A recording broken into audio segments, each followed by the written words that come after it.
It's time for another episode of I Am Northwest Arkansas, the podcast covering the intersection of business, culture, entrepreneurship, and life in general here in the Ozarks. Whether you are considering a move to this area or trying to learn more about the place you call home, we've got something special for you. Here's our host, Randy Wilburn.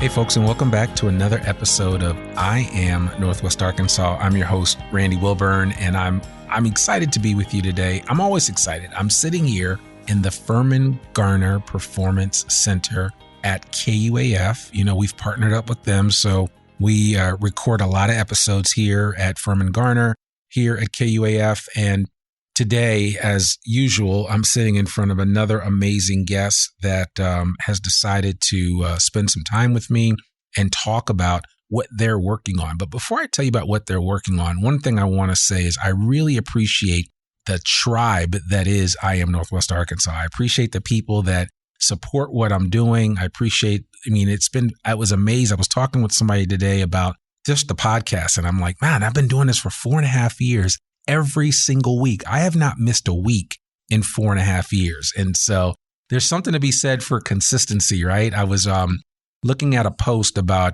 a creator. His name is Marquez Brown. I think it's Marquez Brown. Can't think of he goes by MKBHD on YouTube. He's got about 18 million followers. He started out in 2009 on YouTube in his bedroom as a high school student. And now, what is that? I don't do public math, but 14 years later, he makes about $8.5 million a year as an influencer in his space that he's in, which is in technology. He's interviewed everybody from Bill Gates to Barack Obama. Now, you might be wondering, well, Randy, why are you telling me all this? I'm saying all this because there's something to be said for showing up every day and putting in the work. You got to put in the work. A lot of people see what I've been doing. They're like, oh, I want to do that. And I'm like, are you willing to do this with consistency all day long? And my guest is looking at me like, yes. Okay. And when you hear who my guest is, you're going to say, okay, this makes sense. But I just thought it just really resonated with me. And I wanted to share with those of you that are listening that maybe you haven't gotten out of your own little bubble and recognize that we're in this big world and that you've got something to share with that world. And so I really want to encourage you to get out and get consistent with whatever your message is, whatever story you want to tell the world. Sometimes we can be our own worst critic. And of course, a lot of us struggle with imposter syndrome, but I'm here to tell you that you need to kick that all to the curb and you need to just be willing to go out and go after it. And so I don't know why I decided to open up this podcast with that, but that's for somebody that needed to hear that today of all days. So you might be listening to this podcast the time that it's released. You might be listening to it a year later, but the message will be timely for you in that moment. So I just want to encourage you to go after it, make it yours. And you may not make $1 million. You may not make any money from it, but just remember that we're all called to leave an indelible impression and a mark on this world before we leave it. And I really want to encourage you to find out what that mark is and to be consistent about delivering it on a daily basis. Now, this guest that I have here today, I put out a message on Instagram a while back saying, hey, what episodes would, you guys in Northwest Arkansas like to hear about? And I got several responses back. Of course, they liked the food episodes. I heard back that you guys wanted to learn more about a lot of the local bricks and mortar bookstores that are here in Northwest Arkansas. That's an episode that's coming up. But one of the overwhelming comments that I got was, we want to know about the comedy scene in Northwest Arkansas. And so I said, okay, well, let me put that together. And literally from the moment that I hadn't even tapped out the word comedy, this individual's name came to me in so many different ways. And so I said, I got to reach out to him right away. And he was as kind as could be and said, yes, I'm happy to be on the podcast. His name is Francisco Valencia, and he is also known as the Frisco Kid. And he's originally hails from LA, and we had our conversations about Southern Cal and the fact that it never rains in Southern California. But no, in seriousness, I'm so excited to have Francisco Valencia on the podcast today. We call him the Frisco Kid, so that's what you got to call him. And when you go out to some of the comedy shows that he's going to tell you about, he's going to be the headline you'll see is the Frisco Kid. So without further ado, Francisco, how are you doing? I am perfect. How am I supposed to? You just gave like an intro like nobody else. I'm Sorry, man. Listen, I mean, it was just on my heart to share, and I think it's important, and I know that resonates with you because, showing up is just half the battle, right? Yeah. You have to show up. And so I just thought about that today because I'm constantly working on getting new information out and sharing it with the widest audience possible. And I have to be reminded of how important it is to be consistent and to be your true self at all times. And so I tell people all the time, what you see is what you get with this podcast. This is me. I enjoy sharing out all the information that I share. But what I enjoy even more is sharing my platform with other people so that they can tell their stories. And because I think it's important, we all have a story to tell. Yes. And I think it's important for us to be able to do that. So why don't you, that's like the longest preamble ever. I know, folks.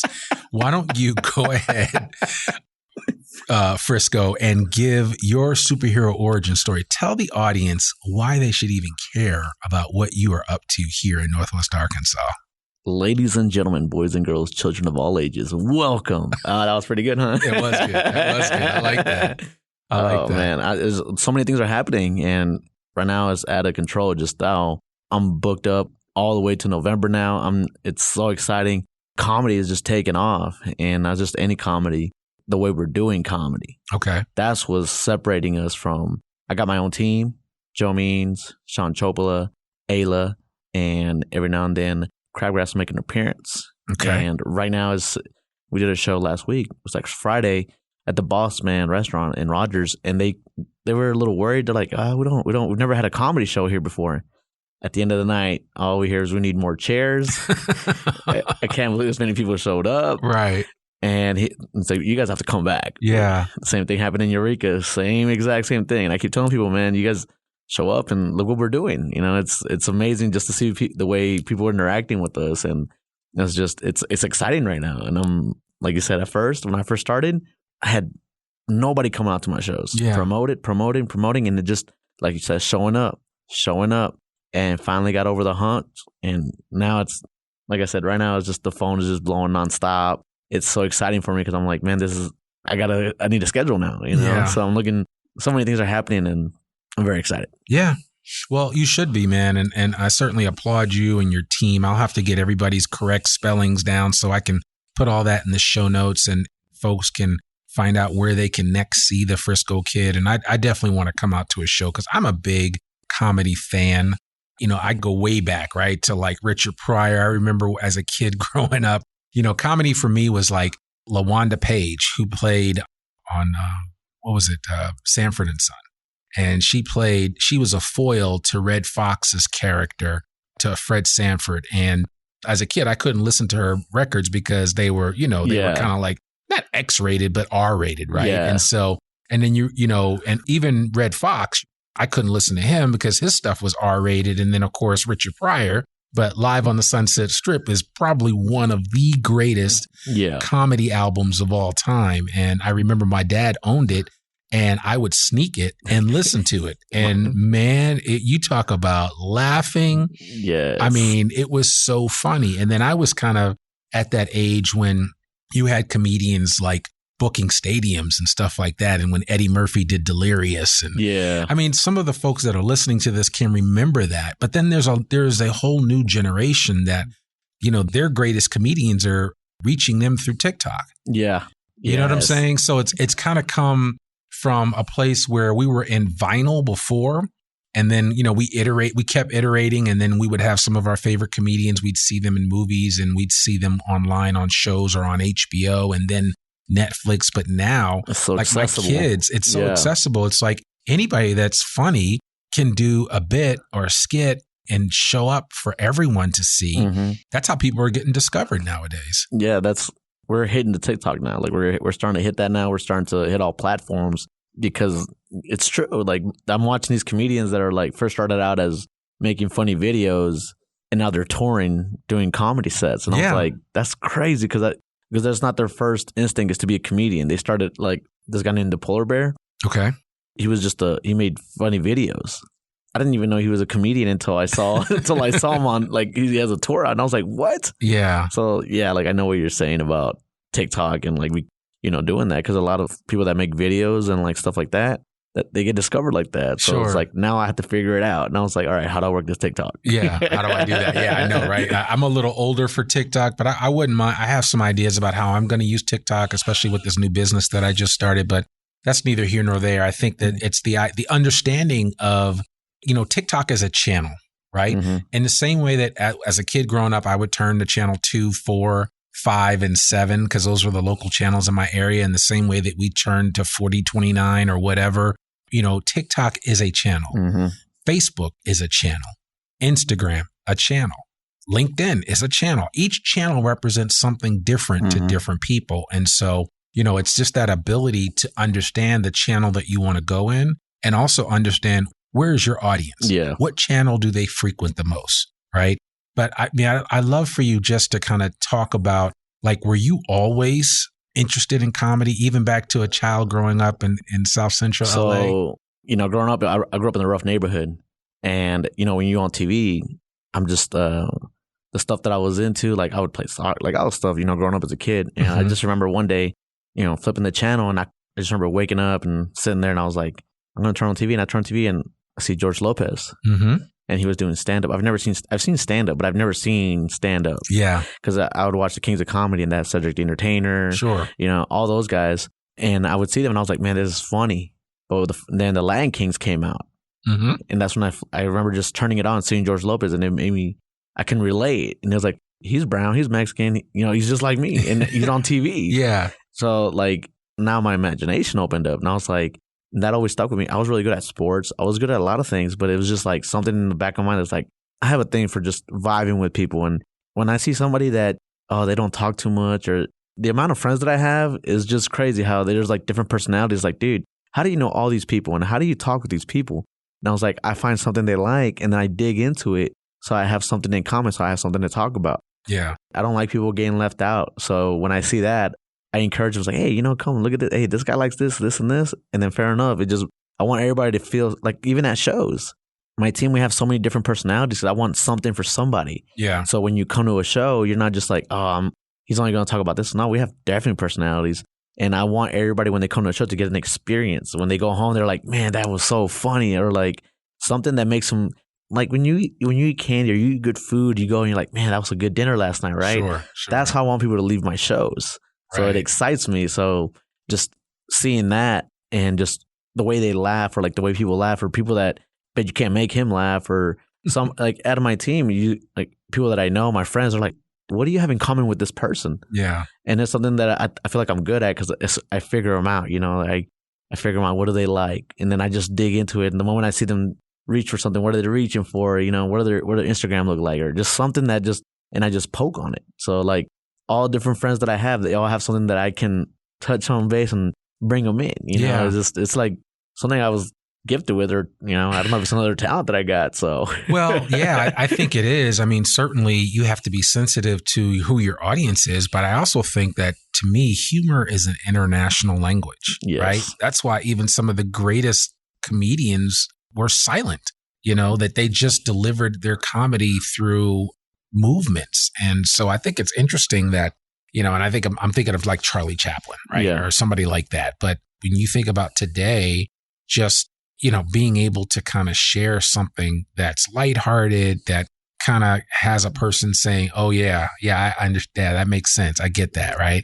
So speaking of which, and this is something that I'm curious about, how did you end up here in Northwest Arkansas?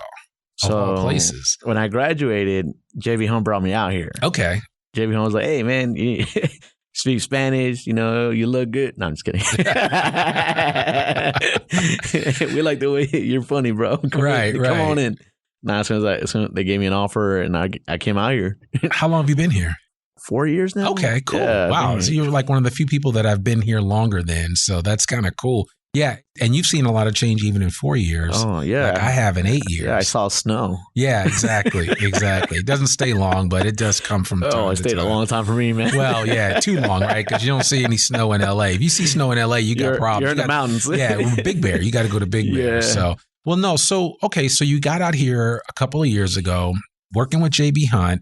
At what point in time did you say, let me really check into this comedy scene here? Because, and the reason why I'm asking that is because honestly, when I moved here, I remember asking around about, hey, where can I go hear some comedy? And people would be not so much blank stares, but they were like, I don't really know. Yeah. Right. You know, like there wasn't really like, oh, go here or go there. And, you know, I remember, when I would go to visit LA, I'd go to the Comedy Act Theater. Right there. Bam, I mean, bam. There's a little bit of everything, right? Yeah. So even in Boston, the Improv or some of the other spots that you could go to, New York City, the same thing. But here, you know, there isn't an exclusive comedy club. But I mean, obviously, at some point in time, as we continue to grow, that will probably change. Oh, yeah. But in the meantime, though, it's like, well, people didn't know where to look. So, where did you do to kind of beat the bushes to find and identify places for comedy? So when I first moved here, me and my cousin, the one that gave me my name, the Frisco Kid, we were in Kansas City. There was an open mic. Okay.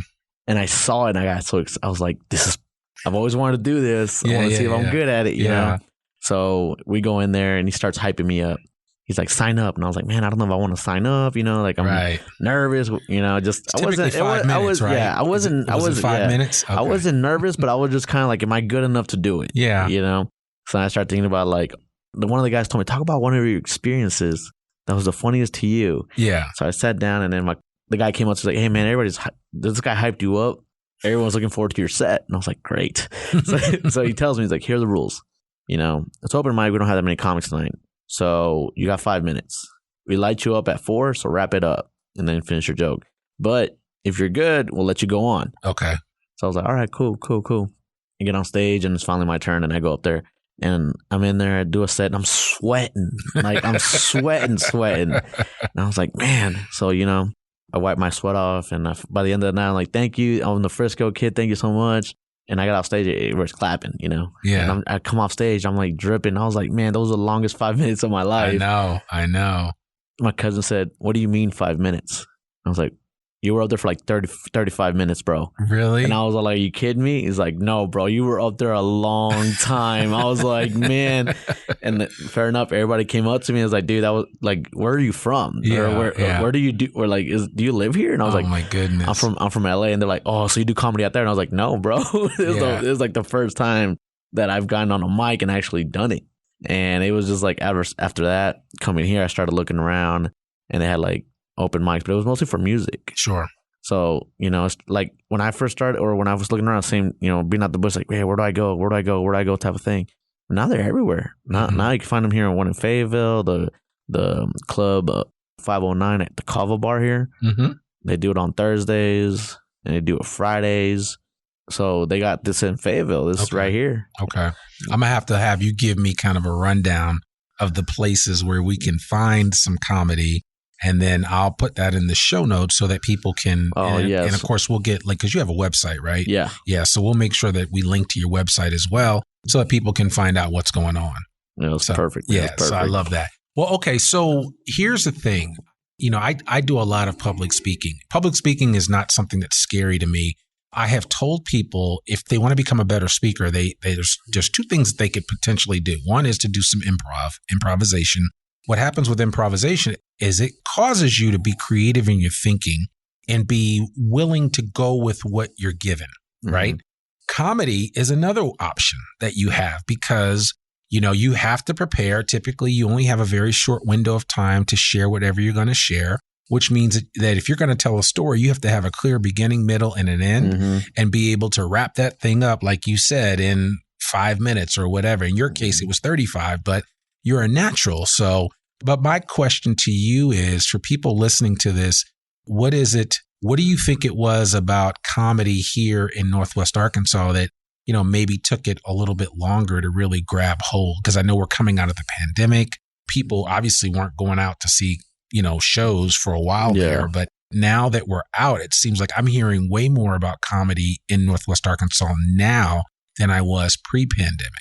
I just feel the urge to want to laugh.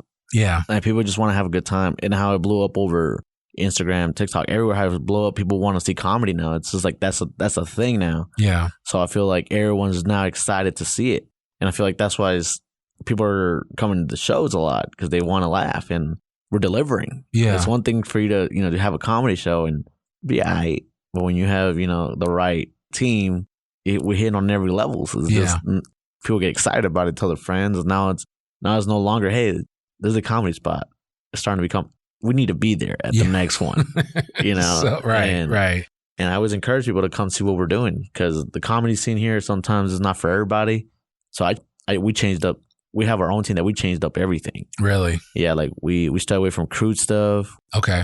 We do clean sets. Okay. And that's what separated. Because when I first started out, I was raw. I was just bam, bam, bam, bam. Right. Like I didn't care, Well, and I was just wondering that because I was like, man, it's like Andrew Dice Clay is not everybody's cup of tea, right? Yeah. Even Eddie Murphy and some of the classic folks are just not everybody's cup of tea, And I think about George Carlin. George Carlin I thought he was more of a cerebral comic, but he could throw enough F-bombs and other things into that set. But then I also think about it like a Jerry Seinfeld, right? I mean, classic, right? One joke a day, barely cursed if ever in any of his sets. So, I think there's different strokes for different folks as far as that's concerned. Yeah. And that's, when I first started, I was just raw, bam, bam. I didn't care who was listening. I was like, this is who I am and this is how I'm going to deliver it. And then I met Sean. Sean was my co-pilot. He's like my partner, Okay. And we were recording one day. I recorded his set. He recorded my set. Mm-hmm. And the people I hung around with, they're no longer from the other side of town. I'm in the right side of town now, Yeah. With all these Walmart people, JB Hunt people. Right. And I couldn't share these videos because of all the cursing I had. Right. And it irritated me. Like, it pushed me to like, now he made me understand he didn't have any cursing on his set. Yeah. So instead of me showing my videos, I was showing videos of him. Okay. I was like, hey, this guy matches my energy. This is kind of what I'm like on stage. Matches my energy. Yeah. That's what me and him click because we set each other up because either I go first or he go. It doesn't matter. Yep. You're going to get it. And we always challenge each other. So when I first met him and we started going off because when I first met him, I wasn't starting, but I got over the hump. And me and him decided, like, you know what, man? We're different. We're going to go do a different thing than anyone else and we're going to push it. Yeah. And fair enough, that's exactly what we're doing now. That's everything that we're doing. And that's something that I had to work on myself, challenging myself to like not want to cuss or like, just rolls off perfectly. And I was like, nah, I can't. Yeah. So I challenged myself. Now we all have clean sets and now I can share it. Now I'm getting booked at all these places where people were like, when I first pitched comedy, they're like, I don't know if I want comedy in my place, Yeah. So I invite them to shows and they come to shows. And they're like, yeah. You need to come. Yeah. When's your next available date? That's funny. And that's something that we're doing that we're able to pitch, a clean show to people. And they're like, all right, like, come on with it. Yeah. And that's. It's so funny on the concept of cursing because, listen, I don't know that I would be called a sailor with my language, but I mean, I've been known to go with the best of them. But it was reminded of a comment that I heard. It was actually, I don't know if it was a quote or what, but a man curses when, and they were just saying, this was the quote, a man curses when he doesn't have the words to say how he really feels. Facts. Which I think is very powerful when you think about it. And again, I'm not judging anybody whose comedic set includes a lot of foul language or what have you. I mean, there's some people that I just die at when I listen to them because they're super funny. And Chris Rock comes to mind, of course, Dave Chappelle. Yeah. But also, I think a lot of times people want to walk away from comedy set with something that is thought-provoking, right? And causes you to really think. Now, and of course, I think he is the greatest comedian of our age, but Dave Chappelle always has you walk away with a thought. And he proves it where he doesn't go hardcore. I think he said the B word and the N word in his most recent monologue from Saturday Night Live. Those were the only two bad words that he used, but it was classic. But I think I've probably watched that monologue, and I'll put a link to it in the show notes. I've probably watched it 50 times because it was brilliant. It was more social commentary than it was comedy, but it was stupidly funny, but thought-provoking at the same time, if that's even a thing. Now, even me talking about it, when we leave here today, I'm going to go sit in the parking lot to wait and pick up my son from Woodland Junior High School, and I'm going to watch that monologue again. That's how good comedy can be. Yeah, and those are goals that I'm trying to hit. Yeah. Because the people I grew up watching was George Lopez, Dane Cook, Fluffy, you know, just Dave Chappelle, like the storytellers. Yeah. So that's my comedy. That's where I, you know, and the way they do their comedy, it's always encouraging because I watch is like, that's how good he is. That's how good he is. How good am I? Yeah. And it makes me push myself, and it just makes me write. You know, I write down. We have writing sessions where we sit down and we go over our jokes, how to cut, you know, trim the fat or everything we got to do to deliver these jokes faster. And watching them do it. And then when I get the reaction, I was like, man, because last weekend we had a show in Rogers area, but it was like Latino based. Okay. So all the Latinos came out. Yeah. And man, I hit them with just all night, the jab, baby, just the jab. And towards the end, you know, when people come up to you and they like, dude, the way you just wrap everything up and just at the end, perfect. Yeah. And like, I take pride in that because I was like, I work at it and it's just like, I think the cleverness of it, because I grew up and I worked for the government a lot. Yeah. So when I work for the government, it's just not a government like a snitch or anything, but you know, like, yeah, no, I know what like a food processing. The way you say, I got food you. processing. I got you. Yeah. They're like, oh no, don't trust them. It's funny you went there with the whole snitch thing, right? Yeah, But it's right. like, no, hold on. I mean, some people had legitimate jobs with the government that have nothing to do with that. Yeah, so I worked at a food processing place. Okay. And the government would inspect. USDA. Yeah, USDA. Yeah. So anytime they gave you it's like a ticket. Right. It was like $5,000. So it was a big deal when you got one. Mm-hmm. So I always had to think fast. I always had to think of a solution. Anytime, hey, what's this? I would come up with like 10 different stories on the spot. Right. And I feel like that sharpened me for my quick response. Okay. That's why when I go to roast, I'm probably not the guy. Because I don't listen to you. Like I already think. You're already thinking ahead I'm what already, you're going to say. Well, yeah, because it cost like $5,000. So I was like, either you get wrote up or you give them an answer. Yeah. And they want the answer on the spot. Right. So it always caused me to like think. And it was like every day. I would wake up at 5. I would have to clock in at 5 a.m. and automatically start dealing with these people. Wow. So it wasn't just like, oh, hey, you know, today what it looks like, what is that? Figure it out, you know? Right. No, it was like, as soon as I would get there, it was like, bam, this dude was a shark. And I was bleeding. Yeah. I hear you. So I feel like at first I hate it, but like in the long run, I was like, man, that really helped me out to when there's issues or problems to think fast on your feet. To think fast and like not panic. So yeah, I love that. That's a great story. It's so funny how life will present you with opportunities to fine tune a skill that you will then find use of later in your life. Right? Facts. Am I right? Facts. Because I think about like what I'm doing now behind a mic. It didn't come by accident. I didn't do it for a very long time, but I was introduced to it at a very young age and I internalized it. Little did I know that down the road in my lifetime, I would end up utilizing that. And I've told the story before, so I'm not going to get into that. But I think it's important for all of us listening to this that there are things that you've been exposed to, even at a young age, good things. I'm not talking about bad things, but good things that have formed your identity. Whether or not you choose to awaken them and use them, that's a whole different story. But I mean, just what you experienced on that job with the USDA has actually prepared you for this new season that you're in with your comedy, with your ability to build and attract an audience and to keep people coming back for more. Yeah. Like every time I do a show, I try to connect with the crowd, you know? So like I said, like I think of bad experiences before I get on stage to remember how bad I had it. And it's something that's like, it trips me out. Like my girlfriend, she looks at me, she's like, why are you thinking about that? It's like, I have to remember, you know, the bad times so I can go have a good time. Right. I want every time when we have a host, before they bring us on stage, I'm like, hey, say something about what this person means to you. Or like, how'd you meet them? Or like, give the audience something so they can connect to the comedian.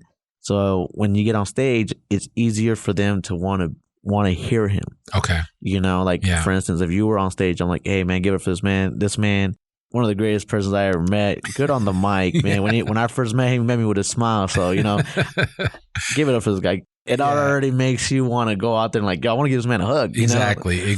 So it's like, when I get on stage, I really want people to have an experience, you know, and it's important to me.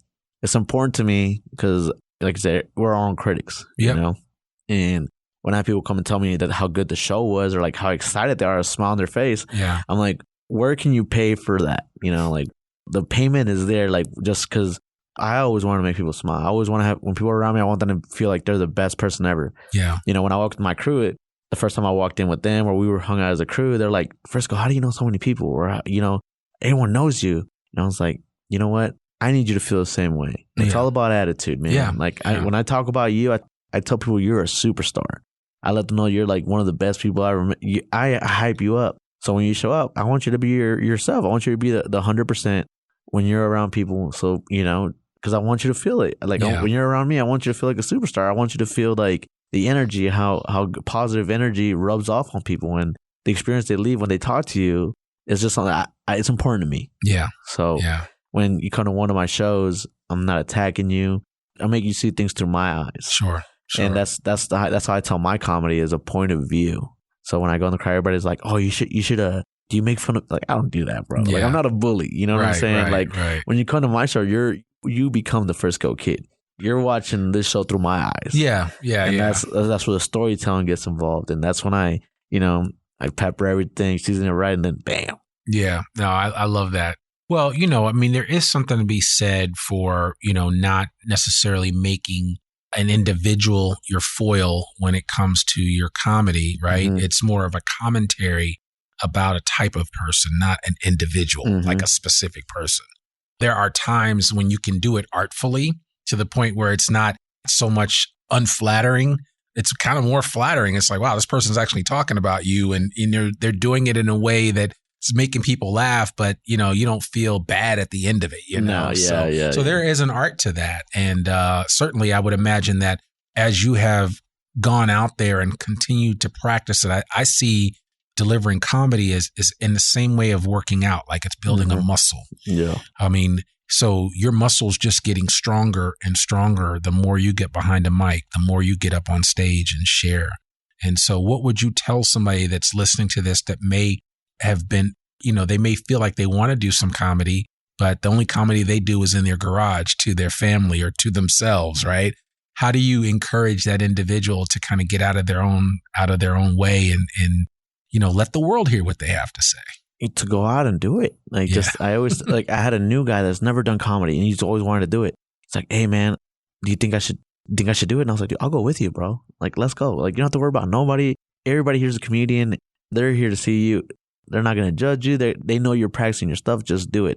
Like, what if I bomb? I was like, then perfect. If you bomb, perfect. Right. It's like, what are you talking about? I was like, Jim Carrey said it the best, that once you bomb, you're a real comedian. Right. And fair enough, it was true. I was doing so good. And then one day I bombed and it just kind of like, I was like, what just happened? Yeah. And then I read in, and then I started doing my own research. Now, you know, I was like, now I know how to recover. Sure. Now I know, like, now I start, if you don't get a laugh, like, now it's like, it's an exercise that I always tell people, dude, if you bomb, you've getting rid of the hardest part of this comedy thing. Yeah. Because now that you know what it feels like to bomb, now you know what that's like, you're going to be ready. You're going to be ready for the next, like, that didn't work. All right, we're going to do this one. Yeah. Or reading your crowd, you know, just, that's the best thing I can do is like just get on there and get rid of the first one. Yeah.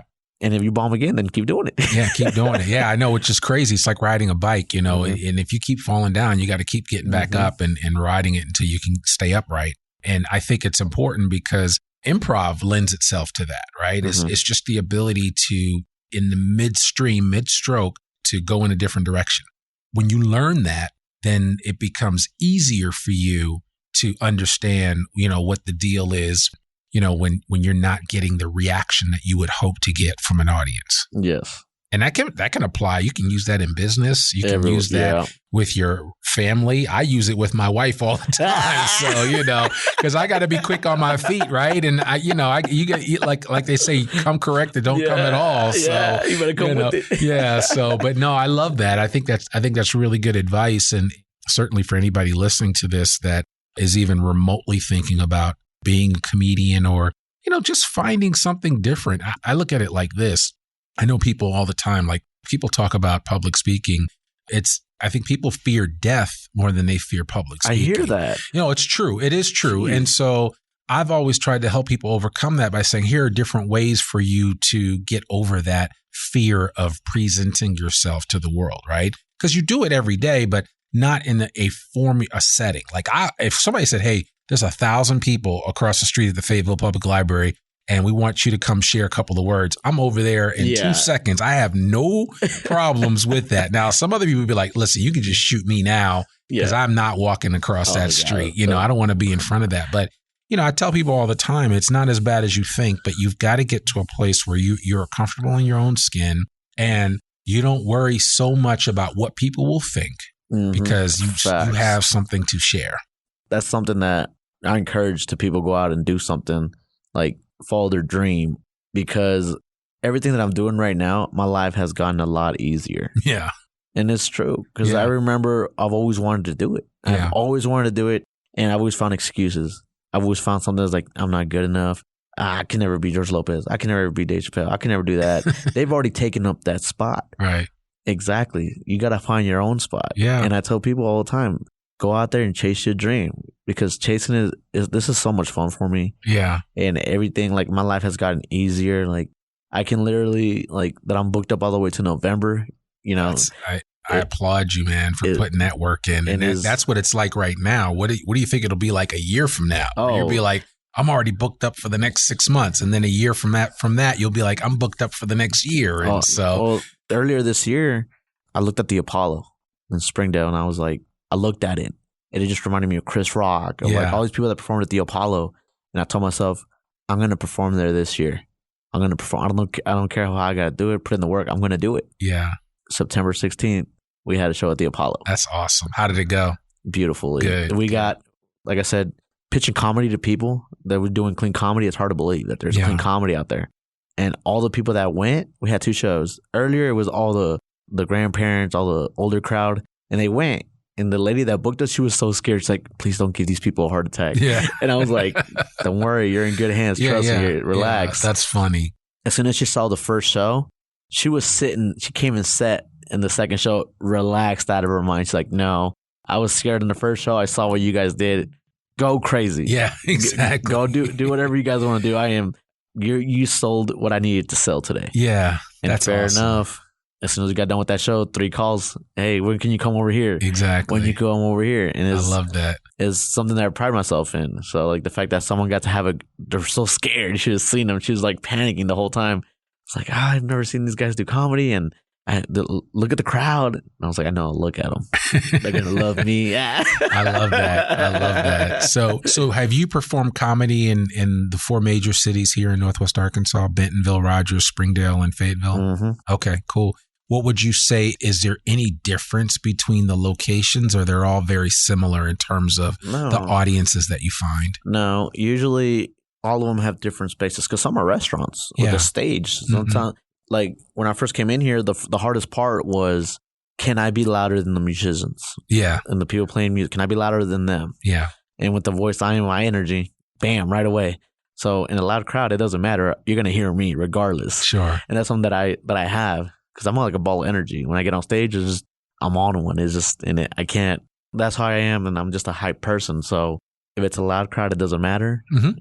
If it's a silent crowd, even better. Yeah. You know? So there's different places, different comedy places, like in Fayetteville, the one over here in the Kava Bar, that one's more intimate.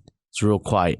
So you can go in there and record and do a set and chop it up and do what you need to do with it. Then you have like Black Apple and Springdale. Yeah. And then you have the New Providence and in Bentonville. Yeah, in Bentonville. So it's just all kinds of different places. And Fort Smith over there, they're coming down here. You know? Really? Fort Smith, they have the brewing company, the Fort Smith there. That actually is a good setup too. They got a nice thing going on over there. They got the hookah lounge over there. Like it's blowing up. Right. And it's happening around here. So like I said, I'm always looking to book new comics, you know? So it's like, if you think you got it, just come and give it a shot. I'm encouraging. Like I encourage people to do it. Like, we have a newcomer. Her name is Ayla, and she was so nervous. And I was like, go out there and just be yourself. Like, stop trying to be anybody else. Just be yourself. And there's a reason you're on a team. Yeah, exactly. Go be yourself and handle business. You got this. You know, like if you bomb, we're right here. And then we had a new guy last week. He's never done comedy before. Wow. He's a really good friend of mine. And he got so excited because we just met a month ago and we just been hanging out and just chopping it up. And what are you doing next Friday? I was like, oh, I got a comedy show. You got a what? A comedy show? I was like, yeah. I was like, I'm headlining it, bro. Oh, I've always wanted to do comedy. He's like, you know what? If you come, I'll throw you on stage. He's like, for real? I was like, yeah. So excited. I was like, go out there. What if I bomb? I was like, then you just did the hardest part, bro. Right. He gets up there, so excited, does his thing, does pretty good, gets off stage. And I just told him, I was like, hey, good job, bro. Like, keep it up. Keep doing what you're doing. And now he's like, dude, thank you so much. He's so excited.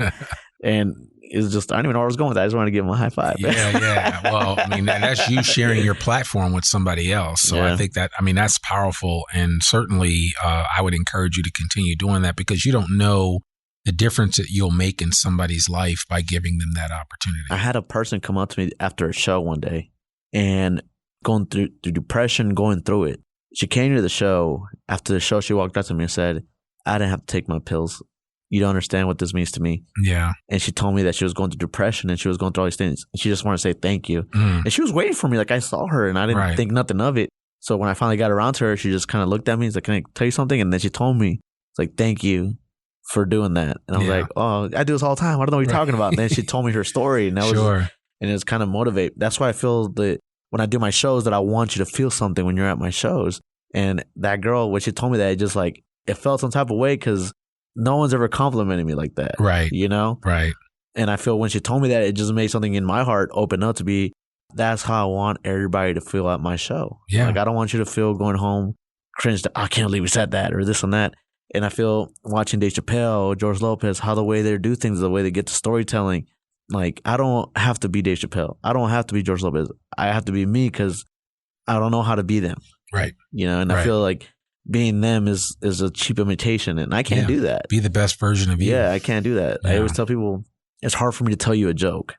People always ask, tell me a joke. And I was like, it's hard for me to tell you a joke. Right. Like, you have to come watch me on stage because when I'm on stage, I become a whole different person. Exactly. You see me become the Frisco Kid. Yeah. And it's just kind of like it's not even it's a transition that when I hear, I always tell people, man, when you hear the crackling of the dishes, that means you got them. That means you got them. Yeah, because every now and then you'll pause and then you hear people talking. Sure. And I love it when I give a little pause and I just hear the dishes or people in the back and I'm like, I love it. I got them. Yeah, I got them. Yeah. Let's go. And it's so funny because that's actually a technique for speakers. Like I would tell people to insert like a pregnant pause in their speech where they do it because a lot of times it's another good way to get people when you pause. Because people always feel like they got to fill up all the time with you speak. And I'm like, no, sometimes silence is actually your friend because it does a couple of things. One, it will cause people to look up from their phone if they are looking at their phone when you're talking. Two, it is a chance for you to collect your thoughts, but it's also a chance for people to refocus on what you're saying or what you're about to say. So there's some real benefit to that. And, you know, some of the best orators, the best speakers, the best comedians use silence to their benefit. Yeah. You know, and Dave Chappelle's a master at it. Just go watch some of his sets where he will use silence. And it's, when I say silence, I mean, I'm not talking about 20 seconds. It could be 3 to 4 seconds, but it's enough where you're like, oh, okay. And then there might be a facial. Yeah, he'll do that. He'll do something around. with that, or he'll look around and just, so yeah. It's classic. So it really is. And like the way he tells the stories is kind of where I go. Yeah. You know, kind of like where I wrap my stuff. Like I do a lot of movements, you know. I grab a little bit of Dave Chappelle from the way I tell my stories. And Dane Cook, when I'm Fred Comics, because when I saw him, I've never seen comedy the way he does it. Yeah, no, I used to love Dane Cook. And he was so on the scene for a while, and then he left, and then he came back. And so, very interesting. Has a real interesting story, too. I don't know if you've ever explored it. Yeah. So, I was like, it's a lot of good comedians. And, you know, people think, oh, my gosh, these guys are amazing, so their lives must be perfect. But it's really not. It couldn't be further from the truth. No. You know, a lot of these guys struggle. They struggle with imposter syndrome. They struggle with other issues. But, yeah, I think it's for some, you know, comedy is a real release for them. You know, it's a chance for them to be themselves in a way that is really true to who they are. And so I think I always tell my girlfriend that, you know, because I'm booked every week. And there's times I want to go hang out with my friends, but I can't because I have a show. Yeah. And, you know, I told my girlfriend, it's going to pay off. Yep. Just wait. Yeah. Just a matter of time. Well, no, because when I get on, I told she said she wants to help. And I was like, all right, well, you know, this is hard. Like, it's not, the easiest part is me getting on stage. Right. It's like, what do you mean? It's like the flyers, the promotion, who's on deck, who's going to do this, who's going to do that. It's so much stuff. It's a comedy show. And she was like, you do all this? I was like, yeah. Like, it's not just, oh, hey, I'm doing a comedy show. Yeah. Come on. No. I tell her, like, the easiest part of this is getting on stage. Yeah. Is getting on stage, making sure everything's going good. But when I get the mic, I know the show's good. Sure. So I take off, man. When you come to one, you're gonna see what I'm talking about. Yeah, I'm definitely coming to one real soon. What is the website address for you? Oh, got the FriscoKidLive.com. Okay, the FriscoKidLive.com. I want to make sure everybody goes and checks that out to check out Frisco Valencia. And I really want you to support him. If you do go to see him at a show and it's because you heard about him here first on the podcast, please let him know. Just say, hey, I loved you and Randy having your conversation. I wanted to come out and support what you're doing. So, just give him some love and go see one of his shows. I'm going to come to one of his shows in the very near future. I don't know the date when this particular podcast will come out, but even if you're listening to this a year down the road, just go visit the FriscoKidLive.com, the FriscoKidLive.com. Yes, that's also my Instagram name. Yeah, the Frisco Kid Live. The Frisco Kid Live too on Instagram. And check him out. Find out where he's going to be. If he's going to be near you, go see him. Get a couple of friends. Make a night of it. Get some dinner. Yeah, exactly. And laugh, right? Be prepared to laugh. So, laugh. I tell that all the time, man. Laughter, when you're mad, you think of stuff that makes you mad. Yep. When you're sad, you think of like stuff that just makes you sad. Yeah. But when you laugh, you don't think of anything. Yeah. When you laugh, you're in another voyage. Like, it melts a lot of the worries and life's problems that you're dealing with. They melt away. Because I certainly don't think about the stuff I got to do when I'm watching Dave Chappelle, and I've seen all his stuff, and I listen to a lot of other comedians. I really enjoy it, and so it's. Yeah, there's something to be said for that. So. Yeah, I'm so excited. Well, man, this is great. I really appreciate it, and certainly this was exactly what I was hoping for. So I want to give a shout out to my audience again for recommending that I do an episode on comedy here in Northwest Arkansas. It is taking off. I would say that the Frisco Kid is part of that movement and that stratospheric growth that we're seeing in comedy here in Northwest Arkansas. So definitely visit the FriscoKidLive.com for more information about where their show will be. Connect with at the Frisco Kid Live on Instagram. Let them know that you heard about him here first on I Am Northwest Arkansas. Thank you so much, Frisco, for coming and joining us today on the podcast. We really appreciate it. No, thank you, man. Thank you for just giving me time out of your day and the hospitality, man. Oh, absolutely. The hospitality is awesome. Yeah, I appreciate it, man. And we will certainly do it again. And as I said, man, it's always my joy to be able to share this platform with as many people as possible. And so I'm certainly thankful for you and for what you're doing. And I just wish you nothing but the best. Oh, thank you. Just wait, man. Just wait. Just wait. I'm on fire. Folks, he might get me up on a stage one day. We'll see. But I'm not making any promises right now. So, well, listen, folks, that's another episode of the I Am Northwest Arkansas podcast. To learn more about us or to read or download the show notes from today's episode, visit IamNorthwestArkansas.com. You can listen to this podcast and sign up for our free newsletter to keep up with us and all things NWA. Sign up today. You can also subscribe to the I Am Northwest Arkansas podcast wherever you listen to it. And please, please, please consider rating and reviewing us on Apple Podcasts. Our podcast comes out every Monday, rain or shine. I'm your host, Randy Wilburn, and we'll see you back here next week for another new episode of the I Am Northwest Arkansas podcast. Peace. We hope you enjoyed this episode of I Am Northwest Arkansas. Check us out each and every week, available anywhere that great podcasts can be found. For show notes or more information on becoming a guest, visit IamNorthwestArkansas.com. We'll see you next week on I Am Northwest Arkansas.